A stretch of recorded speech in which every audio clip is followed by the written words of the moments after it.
টাকার পাহাড়ে তৃণমূলীরা, তাই গোহারা মমতার সরকার, বদলের বাংলায় শুভেন্দুই ভরসা। মামাটি মানুষের যে বাড়ি, আমরা বিস্তারিত আলোচনা করব। সরাসরি রয়েছে নিউজরুম থেকে আমাদের সহকর্মী দেবারতী দাশগুপ্ত। দেবারতী, তৃণমূলের এক একজন নেতার বাড়ি, আজও আমরা একটি খবরে দেখেছি বান্দিপুর, সেখানকার যে বাড়ি তা একেবারে প্রাসাদোপম বাড়ি। তাকে দেখে কোনো বাড়ি মনে হয় না, মনে হচ্ছে কোনো 5 স্টার হোটেল।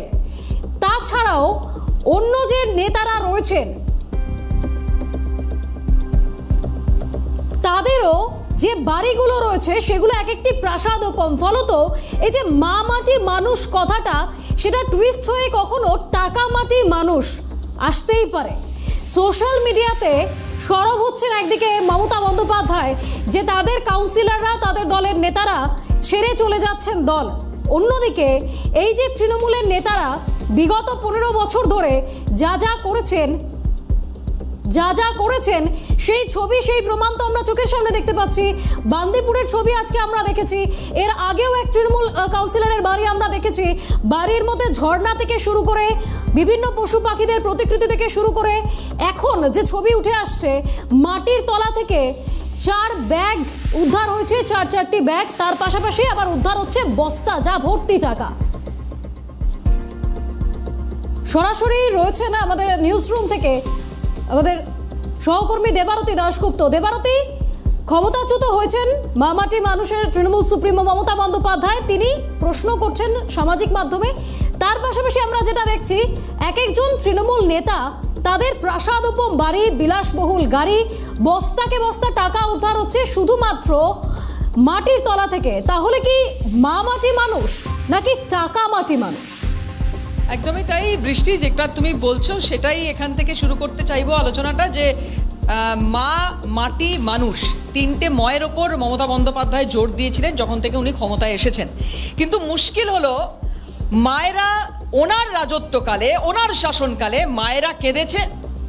মাটির অবস্থা আমরা দেখেছি, মাটি কেটে তৃণমূল কংগ্রেসের নেতাদের কত বড় বড় বাড়ি হয়েছে। আর মানুষের অবস্থা তো আলাদা করে বলার কিছু নেই। আমরা দেখেছি কর্মসংস্থানের নামে কি চলেছে, রাস্তায় শিক্ষকরা পুলিশের মার খাচ্ছে, কি দেখেনি বাংলার মানুষ। কাজেই মা মাটি মানুষ এই কনসেপ্টটা তৃণমূল কংগ্রেস তারা নিজেদের মতো করে সাজিয়েছিল। তারা বুঝতেই পেরেছিল যে মা মাটি এবং মানুষের এই বাংলায় কি অবস্থা হবে। তুমি একটা করে ছবি দেখো বৃষ্টি, আমি দেখছি আর সত্যি কথা বলছি যে বাংলার মানুষ গত 15 বছর ধরে কি নির্যাতন সহ্য করেছে, আজকে এই সরকারটা চলে যাওয়ার পরে নতুন করে আলোচনায় উঠে আসছে। এই যে বাড়িগুলো আমরা দেখাচ্ছি, একজন ব্লক সভাপতি, একজন উপপুর প্রধান, এদের যদি এইরকম বাড়ি হতে পারে, আমি ছেড়ে দিলাম এইসব কথা, আমি ছেড়ে দিলাম। বেশ কিছু বছর যদি আমরা একটু পিছিয়ে যাই, একটা প্রশাসনিক সভা ছিল মেদিনীপুরে, তোমার মনে থাকবে বৃষ্টি, সেই সময় শেখ সুফিয়ান দোর্দণ্ড প্রতাপ নেতা নাকি, ওনার ওই জাহাজ বাড়ি দেখে মমতা বন্দ্যোপাধ্যায়ের চোখ টেরিয়ে গেল। উনি যাওয়ার পথে ওই বাড়ির দিকে তাকিয়ে বলছেন, কি করেছিস সুফিয়ান, এত বড় বাড়ি, এ তো মানুষের চোখে লাগবে। আর খুব স্বাভাবিক কথা, চোখে তো লাগবেই। ওনার চোখে লেগেছিল, ওই একবারই ওনার চোখে লেগেছিল, তারপর থেকে আর লাগেনি। না হলে অভিষেক বন্দ্যোপাধ্যায়ের শান্তিনিকেতন 188A, এই বাড়ির ভেতরে লিফট বসে না, এই বাড়ির ভেতরে এসকেলেটর বসে না। এই যে দিলীপ মণ্ডল, যাকে খুঁজেই পাওয়া যাচ্ছিল না, যাই হোক শেষ পর্যন্ত ধরা গেছে, সেই দিলীপ মণ্ডলের বাড়ির ভেতরে কি আমাদের প্রতিনিধি সেই ছবি দেখিয়েছেন। এই বাড়িটা তুমি চিন্তা করো বৃষ্টি, এই বাড়িটা তৈরি হয়েছে কোথায়? জোকার কাছে একটা জায়গা। বিষ্ণুপুরের বিধায়ক, তিনি রানিং বিধায়ক, ওই রকম একটা বাড়ি করেছেন। এবং ওইখানে যখন বিধানসভার প্রচার চলছে, তার প্রচার চলার মাঝখানে একটা বাড়ি দেখিয়ে উনি হাত দেখিয়ে বলছেন যে এই বাড়িটা বেআইনি বাড়ি, এটা ভেঙে দেব। কত বড় ক্ষমতা, নিজের অত বড় বেআইনি বাড়ি, সে কথা উনি ভুলে গেছেন। ভুলে গিয়ে ওই প্রাসাদোপম বাড়ি, সেটা উনি ভুলে গেছেন। কত মানুষের রক্তে ওই বাড়ি তৈরি হয়েছে সে কথা উনি ভুলে গেছেন। ওনার প্রচার চলাকালীন সামনে বিজেপির এক নেতার এক বাড়ি দেখে ওনার মনে হয়েছে ওটা ওখানে বেআইনি বাড়ি, ওটা ভেঙে দেব। কত বড় ক্ষমতা। এই সিউড়ির কথা যদি একটু বলি, সিউড়িতে তৃণমূলের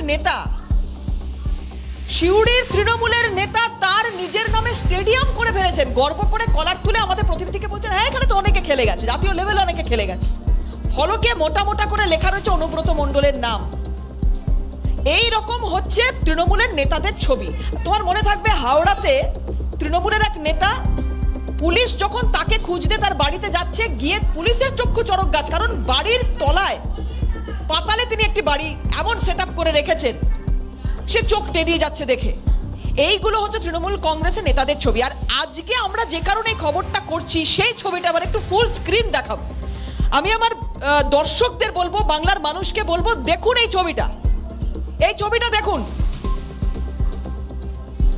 খড়দার তৃণমূলের এক পুরো প্রধান, উপপুরো প্রধান, তার বাড়ি একটু দেখাই আপনাদের।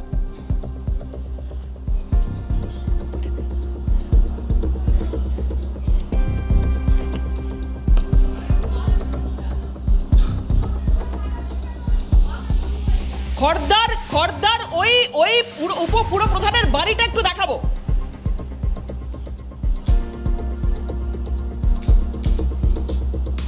তৃণমূল বিধায়ক দিলীপ মণ্ডলের এই মুহূর্তে বাগান বাড়িতে এসে পৌঁছেছি আমরা। যদিও এই অন্য আরেকটি বাড়ি এবং এই বাড়ি, দুটো বাড়িতেই রেড চালাচ্ছে রাজ্য পুলিশ, তার বিরুদ্ধে একাধিক অভিযোগ রয়েছে। কিন্তু তার আগে বাগান বাড়িটা ঘুরিয়ে একটু দেখাই। আমার ঠিক বাঁদিকে লন এবং এলাকা, এবং আমি একটু এলাকাটা দেখানোর চেষ্টা করব। এই বাগান বাড়িতে রয়েছে সুইমিং পুল, বিলাসবহুল এই বাগান বাড়ি, যেটা বিধায়কের বাড়ি বলেই জানা যাচ্ছে। এবং সেই বাগানে যেমন বাগান রয়েছে, লন রয়েছে, সেরকমই রয়েছে একেবারে সুইমিং পুল। এবং এই বিলাসবহুল বাড়ি, যেখানে তার একটা নির্দিষ্ট সময় কাটে, এবং এই বিলাসবহুল বাড়িতে তার বাগান বাড়ি হিসেবেই তিনি তার পরিচিত। ফলত এই এলাকার এতটা এলাকা জুড়ে তার এই বাগান বাড়ি, এবং এই বাগান বাড়ির পরিধিটাও আমি একটু আবার দেখাবো। যে আমি যে লন, আমার ডান দিকে যে লন ছিল, বাঁ দিকে যে সুইমিং পুল, সেই সুইমিং পুল পেরিয়ে লনের একটা পাশে রয়েছে দোলনা এবং বসার জায়গা। তার পাশাপাশি রয়েছে ক্যারাম খেলার জায়গা, অর্থাৎ আমোদ প্রমোদের জায়গা। একটু দেখানোর চেষ্টা করবো। সেখানে রয়েছে আমোদ প্রমোদের জায়গা, এবং ভিতরে রয়েছে আরো অনেক কিছু। বেশ বিলাসবহুল বাড়ি, তার চিত্র দেখা যাচ্ছে।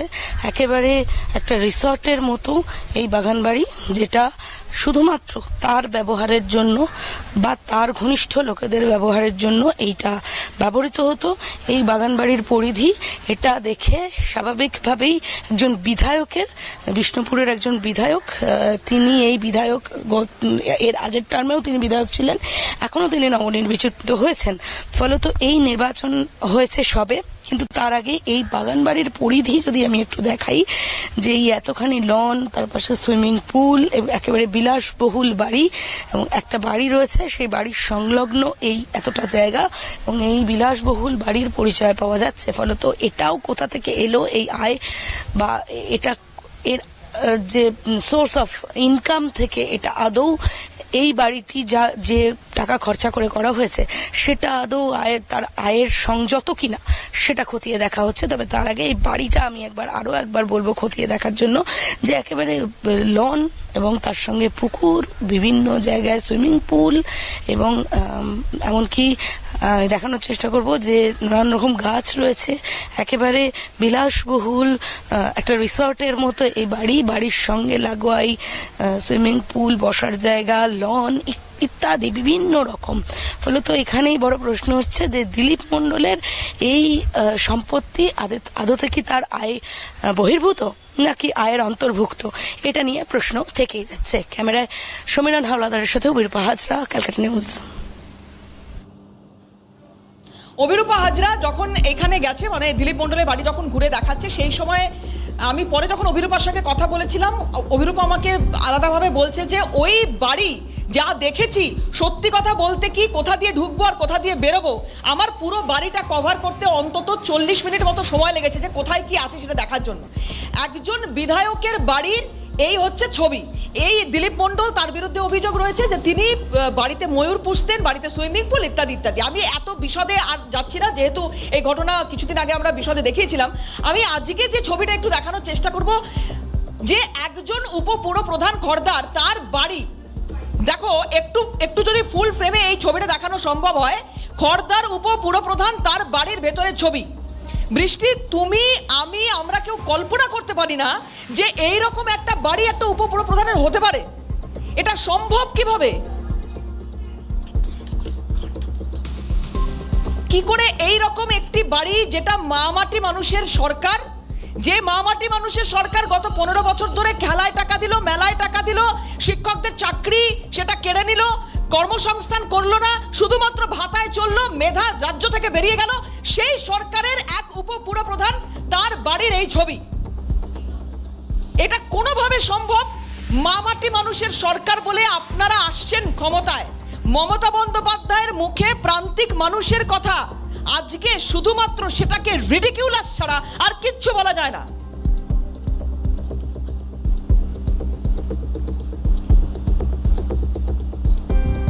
গোহারা হারবে এই সরকার, এ তো বোঝাই যাচ্ছিল। আজকে ঠিক সেই ছবিটা দেখতে পাচ্ছি আমরা, যখন একাকী, যখন রোম পড়েছে, বসে সিজার বাসি বেহালা বাজিয়েছেন, নীরবাস বেহালা বাজিয়েছেন, সে ছবি আমরা দেখেছি। একাকী সোশ্যাল মিডিয়ায় এই মুহূর্তে মমতা বন্দ্যোপাধ্যায়ের পাশে কেউ নেই। আজকে উনি দাঁড়িয়ে যখন এই বক্তব্যগুলো বলছেন, আমি চাইবো মাননীয়া প্লিজ এই ছবিগুলো দেখুন, সিএনএ যে ছবিগুলো এই মুহূর্তে চলছে, মাননীয়া প্লিজ দেখুন। আপনার নজর এড়িয়ে যদি এটা হয়ে থাকে তাহলে আপনাকে কিছু বলার নেই, কিন্তু আপনি নাকি 294টা কেন্দ্রে মুখ। আপনি জানেন না 294টা কেন্দ্রে কোথায় কোন বিধায়ক, কোন পুর প্রতিনিধি, কোন পঞ্চায়েতের প্রতিনিধি, কে কোথায় কি করেছে? আজকে আপনার দলের লোকজন আপনার বিরুদ্ধে মুখ খুলছে। ভালো লোক যে কেউ নেই তৃণমূল কংগ্রেসে, এ কথা বলবো না, কারণ যারা সত্যি ভালো তারা ভয়ে এতদিন মুখ বন্ধ করেছিলেন। কিন্তু হ্যাঁ, ভালোর সংখ্যাটা হয়তো কম, যে কারণে আপনি দলটা চালাতে পারছেন না, যে কারণে এই মুহূর্তে নেতৃত্ব দেওয়ার লোক পাচ্ছেন না। আপনি বাড়িতে বসে এটা তো জানেন যে অভিষেক বন্দ্যোপাধ্যায়ের বাড়ির ভেতরে কি কি আছে। কিভাবে সম্ভব সেটা? 7.5 লাখ ভোটে জেতা কিভাবে সম্ভব? আপনি দুধে রাজনীতিক, আপনার তো জানা উচিত। 7টা বিধানসভা থেকে যে লিডে অভিষেক বন্দ্যোপাধ্যায় ডায়মন্ড হারবার থেকে জিতেছেন, সেই লিড নিয়ে কি জেতা সম্ভব 7.5 লাখ ভোটে? কেন সম্ভব নয় তার আলাদা করে ব্যাখ্যা বিধানসভা ওয়ারি ধরে ধরে আমরা দিয়েছি। কিন্তু কোন নেতার এই রকম বাড়ি, কোন নেতার বাড়িতে সুইমিং পুল, কোন নেতার বাড়িতে বেলজিয়াম কাজ ছাড়া কিছু নেই, কোন নেতার বাড়িতে ময়ূর, কোন নেতার মাটির তলায় বাড়ি, কোন নেতা মাটির পাট খেতে বস্তা বস্তা টাকা উদ্ধার হয়েছে, থানায় বসে সেই টাকা গোনা সারা রাত ধরে চললো, শেষ হলো আজকে সকালে যখন খবর করতে গেছি দেখা গেল 2 কোটিরও বেশি টাকা উদ্ধার হয়েছে। আপনি সবকিছু জানেন, এটা আমরা বিশ্বাস করছি এই কারণে, কারণ আপনি একাধিক প্রশাসনিক বৈঠক থেকে এমন কিছু মন্তব্য করেছেন যে মন্তব্যগুলো এটাই বারবার প্রমাণ করেছে যে আপনি সবটা জানতেন।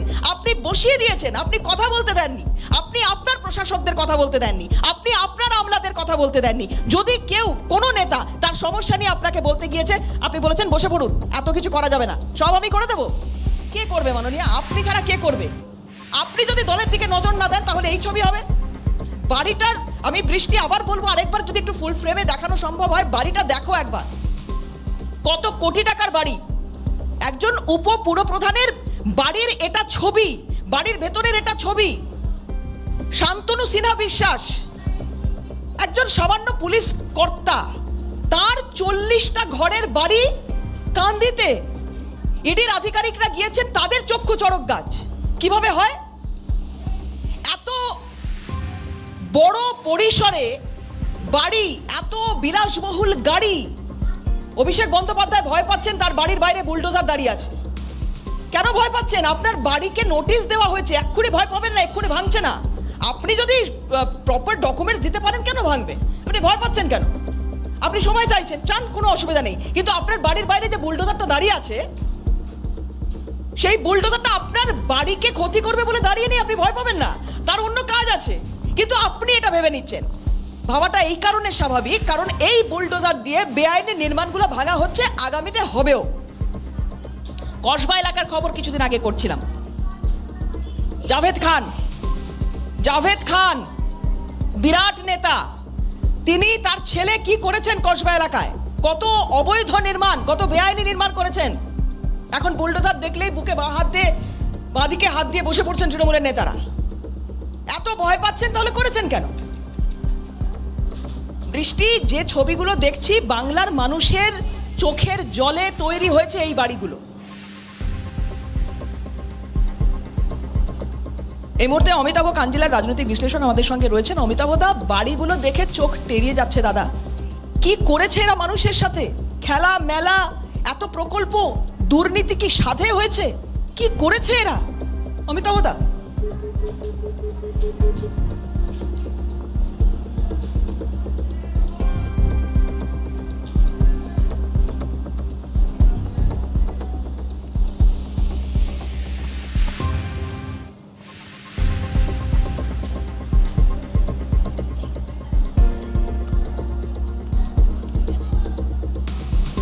দেবারতী, যোগাযোগ বিচ্ছিন্ন হয়েছে, আমরা আবারও যোগাযোগ করার চেষ্টা করব। তবে যে ছবিটা তুমি বলছিলে সত্যি চোখ টেরিয়ে যাওয়ার মতো, যে কারণ যে বাড়িগুলো দেখা যাচ্ছে সেই বাড়িগুলো কোনোটা বাড়ি বলা যায় না, প্রত্যেকটাই এক একটা 5 স্টার হোটেল, যেগুলো কয়েক কোটি টাকা দিয়ে নির্মিত। শুধু তাই নয়, তাদের সাধারণ মানুষের রক্ত চুষে যে টাকা, সেই টাকা দিয়ে তারা এই বড় বড় ইমারত তৈরি করছেন। আর মুখ্যমন্ত্রী যখন, প্রাক্তন মুখ্যমন্ত্রী মমতা বন্দ্যোপাধ্যায়, তিনি সামাজিক মাধ্যমে পোস্ট করছেন যে এই মুহূর্তে দাঁড়িয়ে তার নেত্রীরা তারা একে একে দল ছাড়ছেন, তাই তিনি তাদেরকে আবার ব্যঙ্গ করছেন।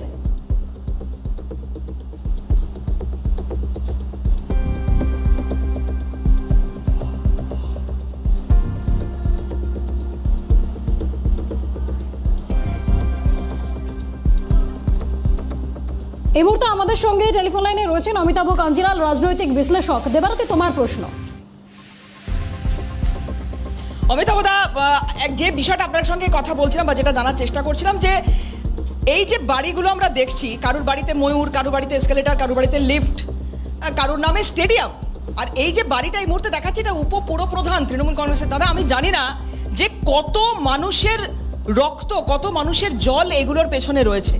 15 বছর ধরে এই সরকারটা মানুষের জন্য কি কিচ্ছু করেনি দাদা? এইগুলো করেছে। এটাই তো বাস্তব চিত্র। এই মুহূর্তে যেগুলো উঠে আসছে তদন্তে এবং আরো বেরোবে, যে বিগত 15 বছর স্বাভাবিকভাবেই প্রমাণিত হয়ে যাবে, সাধারণ মানুষকে এই ভাতা, এই সামান্য কিছু টাকা গছিয়ে দিয়ে তাদের ভোটগুলোকে দখলে নিয়ে তৃণমূল নেতাদের আঙুল ফুলে কি পরিমাণ কলা গাছ হয়েছে। এই যে এক একটা সম্পত্তিকে দেখানো হচ্ছে যে প্রাসাদোপম বাড়িঘর, তার ভেতরে যে আধুনিক বন্দোবস্ত, এইগুলো নির্মাণের ব্যয় কি আমরা আন্দাজ করতে পারি না? এবং সেই সঙ্গে এই মানের জীবনযাত্রাকে মেনটেইন করতে গেলে তাদের প্রাত্যহিক খরচের পরিমাণ কত? তাহলে এই টাকার উৎস কি? এদের এই সমস্ত আয় কি ন্যায়সঙ্গত?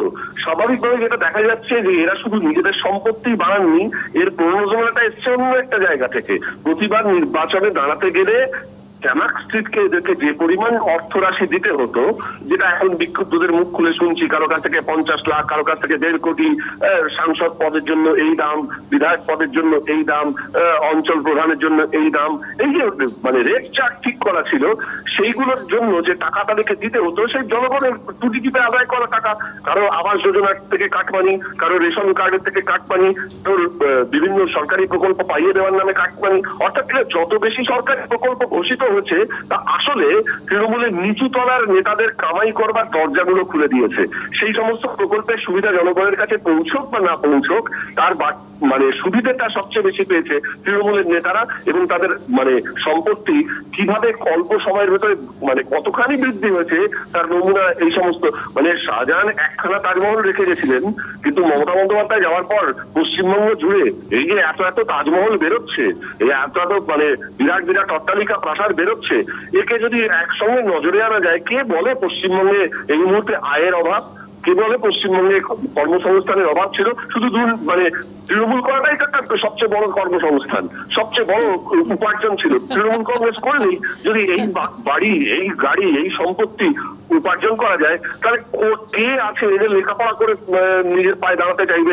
সবাই তৃণমূল কংগ্রেসের রাস্তা ধরবে, এবং তার জন্যই 15 বছর ধরে ক্ষমতায় টিকেছিল তৃণমূল কংগ্রেস। এবং সবচেয়ে মজার কথা হচ্ছে, এই যে পরিস্থিতিটা, এই পরিস্থিতিটা কিন্তু আমরা আজকের নয়, আমরা বহু আগে থেকে টের পাচ্ছিলাম। এবং তার আজকে যেই চেহারাগুলো এই মুহূর্তে প্রকাশিত হয়ে পড়ছে, এই কদর্য চেহারা আরো বেরোতে থাকবে। তদন্ত যত এগোতে থাকবে, আরো এই কদর্য চেহারা বেরোতে থাকবে। এবং এখন সবথেকে মজার কথা আমার যেটা মনে হয় অমিতাভদা, যেটা সবথেকে বেশি মজার কথা আমার মনে হয়, যে মানুষ এখন এগুলোকে চিনিয়ে দিচ্ছে। যে মানুষকে পদদলিত করে বা যে মানুষের রক্তে চোখের জলে এই বাড়িগুলো তৈরি হয়েছে, আজকে সেই মানুষ কিন্তু এই নেতাদের এই বাড়িগুলোকে চিনিয়ে দিচ্ছে। এইটা আমার মানে সত্যি কথা বলতে কি এটা দারুণ লাগছে। সাধারণ মানুষ তারা সেটাই। আজকে বলতে পারছে। কি দুর্ভাগ্যজনক, সত্যি আমরা কি হতভাগ্য। মানে এই যে পাহাড় প্রমাণ দুর্নীতি এবং সেই দুর্নীতির ফলে এই যে মানে এলাকায় এলাকায় গড়িয়ে ওঠাই প্রসাদ সব সাম্রাজ্য, এই সবটা মিলিয়ে যেমন মানে দুর্নীতির এক অসাধারণ ইকোসিস্টেম যেন সারা বাংলা জুড়ে ছড়িয়ে পড়েছে এবং সেখানে কুচো নেতা, মাঝারি নেতা, ছোট নেতা, বড় নেতা কোনো প্রভেদ নেই। প্রত্যেকের সম্পত্তির যে পরিমাণ অনৈতিক বৃদ্ধি সেটাকে মানে একটু তলিয়ে দেখলে বোঝা যাবে যে এই দলটা চলেছে কি উপায়ে, এই সরকারটা চলেছে কি উপায়ে, 15 বছরের কি ভিত্তি ছিল, কিসের ভিত্তিতে একটা 15 বছর সরকার টিকে ছিল সেই ছবিগুলো খুব স্পষ্ট হচ্ছে। কারোর নামে প্রাইভেট স্টেডিয়াম, কারোর সে প্রাইভেট চিড়িয়াখানা, মানে বিশাল বিশাল সম্পত্তির এই সমস্ত বহর দেখে এইগুলো শুধু সরকার এগুলো উদ্ধার করে যদি বিক্রি করার ব্যবস্থা করে, নিলাম করার ব্যবস্থা করে, তাতেই কিন্তু এই মুহূর্তে রাজকোষাগারে অনেকখানি সংযোজন হবে বলে আমার ধারণা। এবং বাংলার যে অর্থনীতি মানে শিল্পায়নের অভাবে ঢুকছিল সেই জায়গাগুলোকে চাঙ্গা করতে গেলে এই সমস্ত সম্পত্তি অনতিবিলম্বে উদ্ধার করে বিক্রি করতে পারলে বেশ খানিকটা সংযোজন হবে আমাদের রাজ্যের কোষাগারে, সেইটা হওয়া অত্যন্ত জরুরি। কোষাগার ভরানোর যে কথা আপনি বলছেন একদমই অনেক ধন্যবাদ অমিতাভ কাঞ্জিলান আমাদের সঙ্গে ছিলেন। এই যে কোষাগার ভরানোর কথা বলছেন না বৃষ্টি, একটা খুব গুরুত্বপূর্ণ কথা এখানে না বললেই নয়, সেটা হচ্ছে এই যে লক্ষ্মীর ভাণ্ডার যে নারায়ণেরা পেয়েছেন, এইটা কিন্তু মারাত্মক একটা দুর্নীতির জায়গা। যে লক্ষ্মীর ভাণ্ডার কোথায় কোথায় কোন কোন পুরুষ পেয়েছে সেই খবর কিন্তু আমরা একে একে এবার ফাঁস করব। শুভেন্দু অধিকারী তিনি সাংবাদিক বৈঠক করে তো বলেইছে একজনের নাম, আমরা কিন্তু এক্সক্লুসিভ আরো বেশ কিছু খবর এর আগে থেকেই দেখাচ্ছি। এবার কথা হচ্ছে এই লক্ষ্মীর ভাণ্ডারে তাহলে কত টাকার দুর্নীতি হতে পারে। একটা সরকারকে যদি এক মাসে এই লক্ষ্মীর ভাণ্ডার পিছু আমি ধরে নিচ্ছি ABCD কিছু একটা অ্যামাউন্ট দিতে হয়, তাহলে বছরে একটা সরকারকে লক্ষ্মীর ভাণ্ডারের পেছনে কত টাকা দিতে হয়েছে। এই রকম ভাবে প্রত্যেকটা প্রকল্প ভাবো যেখানে হয়তো হাজার হাজার কোটি টাকার দুর্নীতি হয়েছে। হয়তো সেই টাকা থাকলে আজকে পশ্চিমবঙ্গের GDP এই জায়গায় থাকতো না, বা সেই টাকা থাকলে পশ্চিমবঙ্গের অর্থনীতি এই জায়গায় থাকতো না। আমি ছেড়ে দিলাম পার্থ চট্টোপাধ্যায়ের বান্ধবীর বাড়ির খাটের তলা থেকে কোটি টাকা উদ্ধার, আমি সে কথা ছেড়ে দিলাম। যে ছবিগুলো এই মুহূর্তে দেখতে পাচ্ছি এই প্রাসাদোপম বাড়ি, এই বাড়িও হতো না তাহলে যদি উনি সঠিক পথে থাকতেন, সঠিকভাবে রাশটা ধরতেন। এই লিগাসি যদি বহন করে নিয়ে যেতেন অভিষেক বন্দ্যোপাধ্যায়, তৃণমূল কংগ্রেস যদি আবার ক্ষমতায় আসতো, তাহলে রাজ্যটা সত্যি শেষ হয়ে যেত বৃষ্টি। একদমই তাই। ধন্যবাদ দেবারতী। খবর এখনকার মতো এই পর্যন্তই। আরো বিস্তারিত খবরের জন্য চোখ রাখুন ক্যালকাটা নিউজে।